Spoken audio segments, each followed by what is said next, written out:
সে আজ অনেক দিনের কথা, প্রায় ১০-১২ বছরের কথা। তখন দুর্গাদাসবাবু উকিল হন নাই। দুর্গাদাস বন্দ্যোপাধ্যায়কে তুমি বোধহয় ভালো চিনো না। আমি বেশ চিনি। এসো, তাহাকে আজ পরিচিত করাইয়া দেই। ছেলেবেলায় কোথা হইতে এক অনাথ পিতৃমাতৃহীন কায়স্থ বালক রামদাসবাবুর বাড়িতে আশ্রয় লইয়াছিলেন। সকলেই বলিত ছেলেটি বড় ভালো, বেশ সুন্দর, বুদ্ধিমান চাকর। দুর্গাদাসবাবুর পিতার বড় স্নেহের ভৃত্য। সব কাজকর্মই সে নিজে টানিয়া লয়। গরুর জাপ দেওয়া হইতে বাবুকে তেল মাখানো পর্যন্ত সমস্তই সে নিজে করিতে চাহে। সর্বদা ব্যস্ত থাকিতে বড় ভালোবাসে। ছেলেটির নাম হরিচরণ। গৃহিণী প্রায়ই হরিচরণের কাজকর্মে বিস্মিত হইতেন, মধ্যে মধ্যে তিরস্কারও করিতেন। বলিতেন, হরি, অন্য চাকর আছে, তুই ছেলে মানুষ, এত খাটিস কেন? হরির দোষের মধ্যে ছিল সে বড় হাসিতে ভালোবাসিত।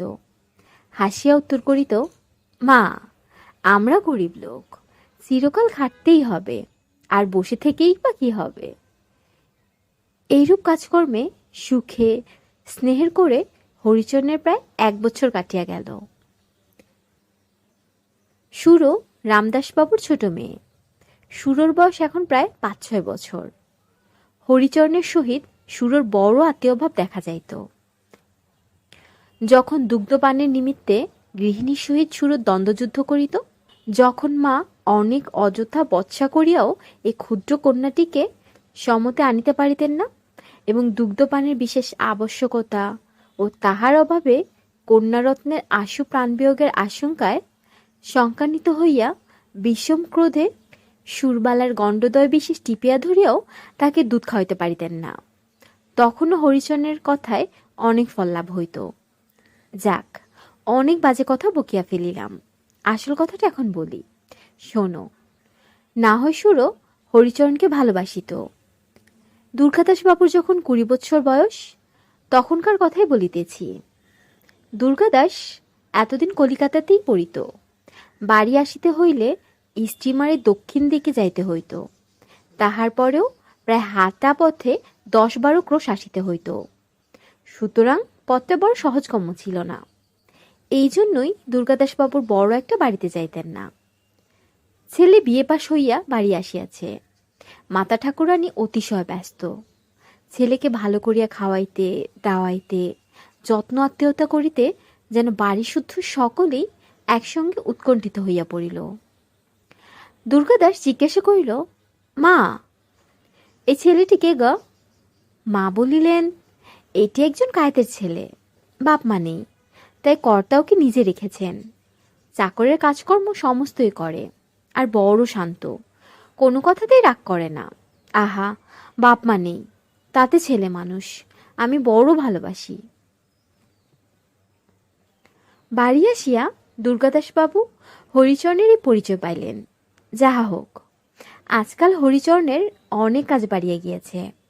সে তাহাতে সন্তুষ্ট ভিন্ন অসন্তুষ্ট নহে। ছোটবাবুকে স্নান করানো, দরকার মতো জলের গাড়ু, ঠিক সময়ে পানির ডিবে, উপযুক্ত অবসরে হুকা ইত্যাদি জোগাড় করিয়া রাখিতে হরিচরণ বেশ পটু। দুর্গাদাসবাবুও প্রায় ভাবেন ছেলেটি বেশ ইন্টেলিজেন্ট। সুতরাং কাপড় কোচানো, তামাক সাজা প্রভৃতি কর্ম হরিচরণ না করিলে দুর্গাদাসবাবুর পছন্দ হয় না। কিছু বুঝি না, কোথাকার জল কোথায় দাঁড়ায়, মনে আছে কি? একবার দুজনে কাঁদিতে কাঁদিতে পড়ি বড়ই দুরূহ তত্ত্ব। আমার বোধহয় সব কথাতে এটা খাটে।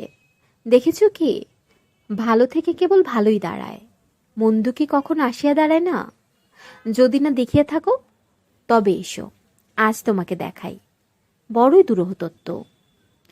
উপরোক্ত কথা কয়টি সকলের বুঝিতে পারা সম্ভব নয়, প্রয়োজনও নাই, আর আমার ফিলোসফি নিয়ে ডিল করার উদ্দেশ্য নহে। তবুও আপোষে দুটো কথা বলিয়া রাখায় ক্ষতি কি? আজ দুর্গাদাসবাবুর একটা জাকালো ভোজের নিমন্ত্রণ আছে। বাড়িতে খাইবেন না, সম্ভবত অনেক রাত্রে ফিরিবেন। এইসব কারণে হরিচরণকে প্রাত্যহিক কর্ম সারিয়া রাখিয়া শয়ন করিতে বলিয়া গেছেন। এখন হরিচরণের কথা বলি। দুর্গাদাসবাবু বাহিরে বসিবার ঘরেই রাত্রে শয়ন করিতেন। তাহার কারণ অনেকে অবগত নহে। আমার বোধ হয় গৃহিণী বাপের বাড়িতে থাকায় বাহিরের ঘরে শয়ন করাই তার অধিক মনোনীত ছিল। রাত্রে দুর্গাদাসবাবুর শয্যা রচনা করা, তিনি শয়ন করিলে তাহার পদসেবা ইত্যাদি কাজ হরিচরণে ছিল। পরে বাবুর রীতিমতো নিদ্রাকর্ষণ হইলে হরিচরণ পাশের একটি ঘরে শুইতে যাইত। সন্ধ্যার প্রাক্কালেই হরিচরণের মাথা টিপটিপ করতে লাগিল। হরিচরণ বুঝিল জ্বর আসিতে আর অধিক বিলম্ব নাই। মধ্যে মধ্যে তাহার প্রায়ই জ্বর হইত, সুতরাং এইসব লক্ষণ তাহার বিশেষ জানা ছিল। হরিচরণ আর বসিতে পারিল না, ঘরে যাইয়া শুইয়া পড়িল। ছোটবাবু যে বিছানা প্রস্তুত হইল না, এ কথা আর মনে রহিল না। রাত্রি সকলেই আহারাদি করিল, কিন্তু হরিচরণ আসিল না। গৃহিণী দেখিতে আসিলেন, হরিচরণ ঘুমাইয়া আছে। গায়ে হাত দিয়া দেখিলেন গা বড় গরম, বুঝিলেন জ্বর হইয়াছে। সুতরাং আর বিরক্ত না করিয়া চলিয়া গেলেন। রাত্রি প্রায় দ্বিপ্রহর হইয়াছে। ভোজ শেষ করিয়া দুর্গাদাসবাবু বাড়ি আসিয়া দেখিলেন শয্যা প্রস্তুত হয় নাই। একে ঘুমের ঘোর, তাহাতে আবার সমস্ত পথ কি করিয়া বাড়ি যাইয়া চিত হইয়া শুইয়া পড়িবেন, আর হরিচরণ শ্রান্ত পদযুগলকে বিনামা হইতে বিমুক্ত করিয়া অল্প অল্প টিপিয়া দিতে থাকিবে, এবং সেই সুখে অল্প তন্দ্রার ঝোঁকে গুড়গুড়ির নল মুখে লইয়া একেবারে প্রভাত হইয়াছে দেখিতে পাইবেন, ইত্যাদি ভাবিতে ভাবিতে আসিতেছিলেন।